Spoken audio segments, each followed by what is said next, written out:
Praise the lord. ప్రభువును రక్షకుడైనటువంటి యేసుక్రీస్తు శ్రేష్టమైన ఘనమైన నామమున మీ అందరికీ వందనాలు. ఈరోజు దేవుడు నా హృదయాంతరంలో ఉంచినటువంటి కొన్ని మాటలు మీకు పంచుకోవాలని ఉదయకాలము మరొకసారి ఈ యొక్క ఆన్లైన్ ద్వారా మీ మధ్యలోనికి వచ్చి ఉన్నాను. దేవుని లేఖన గ్రంథముల నుండి ఫిలిప్పీయులకు రాసిన పత్రిక 4వ అధ్యాయము 13వ వచనం. నన్ను బలపరచు వాని యందే నేను సమస్తము చేయగలను. Praise the lord. మనల్ని బలపరిచేటువంటి దేవుని ద్వారా మనము సమస్తము కూడా చేయగలుగుతాం. మనం బలహీనులము, మనము శక్తిహీనులమై ఉన్నాం. ఈ లోకంలో ఉన్నటువంటి మానవ బలము ద్వారా మనం ఏమి చేయలేం. కానీ దేవుని యొక్క సహాయము వలన, దేవుని యొక్క బలము వలన మనము సమస్తము కూడా చేయగలము అని భక్తుడైనటువంటి పరిశుద్ధుడ పౌలు ఈ విధంగా మాట్లాడుతూ ఉన్నారు.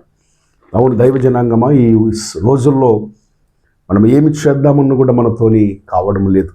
కారణం ఏమిటంటే మనము ఆర్థికంగా బలహీనమైపోయాము, శారీరకంగా బలహీనమైపోయాము. అయితే ఒక ధైర్యపరిచే మాట ఏమిటంటే, ఈ బలహీనతలో నిన్ను బలపరిచే దేవుడు నీకు ఉన్నాడు. నువ్వు ఏ పని చేస్తున్నా, ఏ కార్యం చేస్తున్నా, ఇదిగో ప్రభు యొక్క సన్నిధిలో ఆ కార్యాన్ని పెట్టి నువ్వు పనిని ప్రారంభిస్తే ఆ పని ముగించేంత వరకు నా ప్రభువు నీకు సహాయం చేస్తూ అనుదినము కూడా నిన్ను బలపరుస్తూ ముందుకు తీసుకొని వెళ్తాడు. మన జ్ఞానము ద్వారా, మన బలము ద్వారా మనం ఏమి చేయలేము, ఏమి సాధించలేము. కానీ దేవుడు మనకు తోడుగా ఉన్నప్పుడు సమస్తమును మనము సాధించగలుగుతాం, సమస్తమును మనము జయించగలుగుతాం, సమస్తమును మనము పొందుకోగలుగుతాం. ఈ యొక్క ఉదయకాలము నీ సమస్య ఏదైనా, నీ బాధ ఏదైనా, నీ ఇబ్బంది ఏదైనా ప్రభు సన్నిధిలో పెట్టు.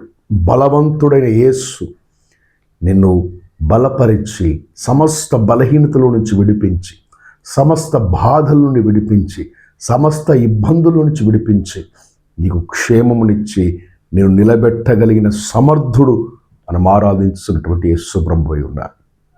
చిన్న ప్రార్థన చేసుకుందామా. ప్రేమ నమ్మకము కలిగిన తండ్రి, నీకు వందనాలు. ఈ వాక్యాన్ని వింటున్నటువంటి వీళ్ళకు అయా, ఇదిగో తండ్రి, మీ బలమును, మీ శక్తిని మీరు అనుగ్రహించమని వేడుకొని వచ్చున్నాను. పరిశుద్ధుడైన పౌలు మాట్లాడుతున్నట్లుగా నన్ను బలపరచు వాని యందే నేను సమస్తము చేయగలను అని ఎంతో దృఢమైన విశ్వాసంతో పలుకుతున్నాడు. అట్టి విశ్వాసమును మాలో పుట్టించండి. మా బలము ద్వారా, మా జ్ఞానము ద్వారా మేము ఏమీ సాధించలేము, కానీ నీ సహాయము ద్వారా మేము సమస్తము చేయగలుగుతాం. అట్టి విశ్వాసము, అట్టి కృప ఈ వాక్యమును వింటున్న ప్రతి ఒక్కరికి మీరు దయచేయమని, వారి బలహీనతలన్నింటిలో నుంచి వారిని విడిపించి, వారి క్షేమాన్ని అనుగ్రహించి, వారిని స్వస్థపరిచి, వారిని స్థిరపరిచి నీవే నిలబెట్టుమని యేసు నామమున అడుగుచున్నాము తండ్రి. ఆమేన్, ఆమేన్. Praise the lord.